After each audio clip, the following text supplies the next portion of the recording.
Farm house కట్టుకోవాలి అని అనుకుంటే మా నాయకుడికి డబ్బు కుదవలేదు, లేకపోతే ఇంకెక్కడో ఇంకేదో నిర్మాణం చేసుకోవాలంటే మా అధినేతకి అసలు డబ్బుకి లోటే లేదు, అసలు కబ్జా చేయాల్సిన అవసరం మాకేంటి, లేకపోతే మీ ముందు మాట్లాడాల్సిన అవసరం మాకేంటి అంటున్నారు పవన్ కళ్యాణ్ అభిమానులు. అవును, నా క్వశ్చన్ కూడా అదే, అసలు కబ్జా చేయాల్సిన అవసరం పవన్ కళ్యాణ్కి ఉంటుందా? కబ్జా చేయాల్సిన అవసరం పవన్ కళ్యాణ్కి ఇప్పుడు అది కబ్జా కాదని వాళ్ళు అంటున్నారు, మేము డబ్బులు పెట్టి కొన్నాం కదా అని అంటున్నాం. సరే మీకు ఇప్పుడు తెలిసింది కదా, వదిలేయండి. ఇప్పుడు నేను ఆ 10 ఎకరాలు ఇచ్చేస్తున్నాను, వదిలేయండి. రేవంత్ రెడ్డి చెప్పేసి రేవంత్ రెడ్డి తీసుకుంటే నేను అంటే రేవంత్ రెడ్డి నువ్వు కలిసే ఉన్నారో ఇంకేదో ఎట్లున్నారో మాకు తెలియదు కదా. ఆయనేమో కాంగ్రెస్ మీద వ్యతిరేకంగా మాట్లాడుతున్నారు, ఆయన సన్నాహక సమావేశానికి పర్మిషన్ ఇవ్వకపోవడం కూడా రేవంత్ రెడ్డికి ఇష్టం లేదని చెప్పి చూడండి. తెలంగాణలో ఏ పార్టీ అయినా కోడి చెరువు అంశాన్ని తెర మీదకి తెచ్చిందా?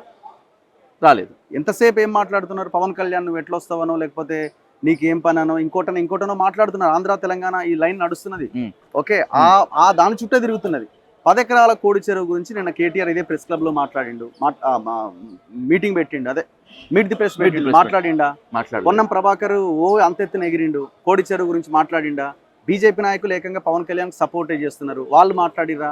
ఎవరు మాట్లాడలేదు, ఎందుకు మాట్లాడతలేదు? క్రెడిట్ మీకు వస్తుందనా లేకపోతే నిజంగా పవన్ కళ్యాణ్ తప్పు చేయలేదా? అంటే నాకు క్రెడిట్ వస్తుందనే లైన్ వాళ్ళు అట్లా అనుకుంటారని నేను అనుకుంటలేను. కానీ ఈ 3 పార్టీలు మిగతా అన్ని పార్టీలు ఒకే లైన్ లో ఉన్నాయని చెప్పదలుచుకున్నాను నేను. మీరు అన్నారు కదా రేవంత్ రెడ్డిని తిడుతున్నాడు కదా, కాంగ్రెస్ నే కార్నర్ చేసింది కదా అంటే మనకి చూడ్డానికి కార్నర్ చేసినట్టుగానే అనిపిస్తుంది.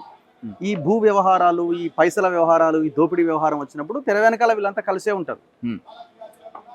సో నేను చెప్పదలుచుకుంది అది. సో అందుకే నేనేమంటున్నా అంటే అసలైన పాయింట్ ఈ చెరువు,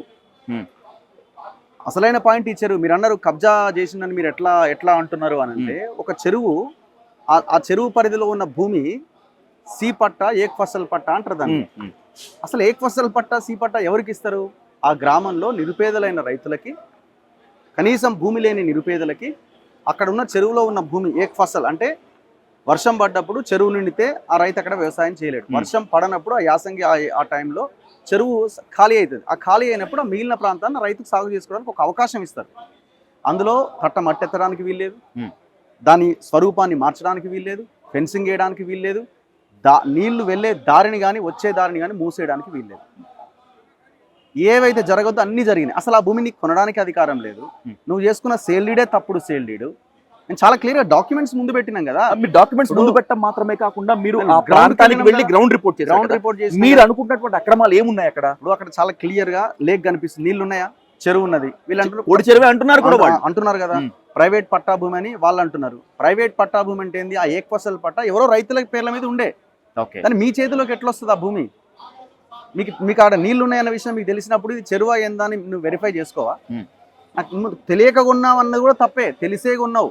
ఓకే, సో తెలిసే కొన్నావు, చెరువుని కొన్నావు కాబట్టి అది కబ్జానే అవుతుంది కదా.